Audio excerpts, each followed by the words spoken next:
আলাইকুম। আমি রুমা। আমি সৌদি আরবে গিয়েছিলাম। সেখানে কোনো উন্নতি করতে পারি নাই। ২ বছরের মধ্যে করোনা হয়। করোনাতে আমাকে দেশে পাঠিয়ে দেওয়া হয়। কিন্তু দেশে পাঠায় দেওয়ার কারণে আমার ফ্যামিলিতে আমাকে ভালোভাবে নেয় নাই। আমাকে বাসা থেকে এমনকি বলছে যে, "আমরা কিছু জানি না।" আমার বাসা থেকে বের করে দেয়। আমার হাসব্যান্ড নেই। আমার একটা মেয়ে। আমার বাবার বাড়িতে থাকতাম। বাবা নেই, মানে ভাইয়ের বাড়িতে।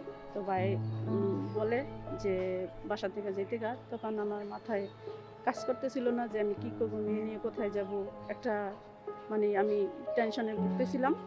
তখন আমি ওকাব থেকে জানতে পারি যে রেস নামে একটা প্রজেক্ট মুন্সিগঞ্জ এই ১ম স্টার্ট হয়েছে, যে ওখানে রেজিস্ট্রেশন করলে ১৩,৫০০ টাকা করে দেয়। তো ওখানে জানতে পারি যে তাদেরকে ট্রেনিংয়ের ব্যবস্থাও করে দেওয়া হয়। তাদেরকে যে শিক্ষাবৃত্তি দেওয়া হয়, তাদের প্রতিবন্ধী ছেলেমেয়ে থাকলে তাদেরকেও সহযোগিতা করা হয়।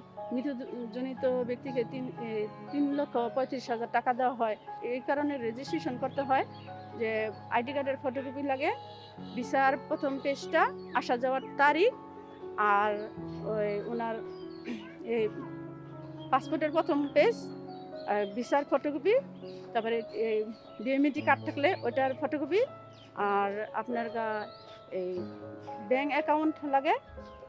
এগুলা দিয়া রেজিস্ট্রেশন করলে পরে ১৩,৫০০ টাকায়। এজন্য কাউন্সিলিং আমাদেরকে একটা কাউন্সিলিংও করায় যে আমি কি পর্যায়ে এখন আছি, অসুস্থ, কি সমস্যা। সে কারণে আমাদেরকে রেফার করা হয়। আমার ডক্টর ডায়াগনিস সেন্টারে রেফার করছে। আমি ওখানে চিকিৎসা নিছি। আমি আবার একটু অসুস্থ ছিলাম, পায়ে আমার সমস্যা ছিল। ওই কারণে ওখান থেকে আমি চিকিৎসা নিছি। চিকিৎসা নেওয়ার কারণে এখন আমি একটু সুস্থ। আমি আবার আগে সেলাই কাজ শিখছিলাম। তো মেশিন ছিল না বিধায় মানে এমনি করতে পারি নাই ভালো কইরা। তো আমি পাশাপাশি ওই কাজের পাশাপাশি আমি ওই মেশিনটা কিনি। কিনার পরে আমি কিছু টুকটাক করতে থাকি। এখন আলহামদুলিল্লাহ ভালোই আমার কাছে লোকজন আসে, জামাকাপড় বানাইতে অর্ডার দেয়া যায়। বানাইতেছি। কিন্তু আমার যদি আরো কিছু মানে টাকা পয়সা থাকতো তাহলে আমি ওই যে ই একটা লক মেশিন কিনতে পারতাম। তাহলে আমি ওই যে আপনার জর্জেট কাপড়ের জামাকাপড় হয় না? ওগুলা সেলাই করতে পারতাম। কিন্তু ওইটা পারতেছি না। আর আমার মতো এরকম আমি তো যাই, আমার একটু আছে দেখে আমি চলতে পারতেছি। সবার সাথে যোগাযোগ কইরা মানে কিভাবে কাজ করলে কিভাবে উন্নতি করতে পারবো, ওই চেষ্টা করতেছি। কিন্তু আমার চাইতে আরো অনেক খারাপ অবস্থায় নারী কর্মী আছে। আমি অনেক সংস্থার মধ্যে দেখি, তাদেরকে বলি যে ভাইঙা পড়তে না করি, তাদেরকে সাহস দেই।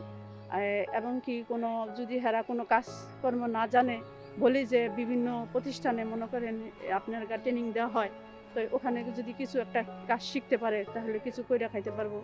ওরা বেশিরভাগ লোকেই বলে যে, "আপা, যদি আমাদের একটা কর্মস্থান দিত, আমরা কাজ কইরা খাওয়ার সুযোগ পামু এবং কি আমরা ঘুরে দাঁড়াইতে পারবো, অন্যকেও সহযোগিতা করতে পারবো।" কিন্তু আমার এটাই প্রত্যাশা যে বিভিন্ন জায়গায় বিভিন্নভাবে সরকার অনেক সহযোগিতা করে। কিন্তু টাকাটা দেয়। টাকাটা দিলে দেখা যায় কি, টাকাটা আমরা তো অনেক মানুষ দেখা যায় অসুস্থ বা ছেলেমেয়ে বা সংসারে তাবেরা নাই, ওই টাকাটা খরচ করে লেয়। যাদের ওদের মানে অনেকে আবার কিছু কাজ জানলেও মানে সাহস পায় না যে আমি এই কাজটা করমু, ঘুরে আমি দাঁড়ামু, ওই সাহস পায় না। তো ওদের পাশে যদি একটু সহযোগিতার হাত বাড়ায় দেওয়া হয়, ওদেরকে যদি একটা কর্মস্থান দেওয়া হয় তাহলে ওরা অনেক কিছু করতে পারবে। নিজে তো উৎসাহিত হইবে, দেশেরও উন্নত করতে পারবো। তো এটাই আমার প্রত্যাশা যে যদি আমাদের মতো এরকম আরো নারী কর্মী আছে, ওদেরকে যদি পাশে এ দাঁড়ায়, সরকার যদি একটা কর্মস্থান দেয় তাহলে ওরা অনেক সহযোগিতা পারবে।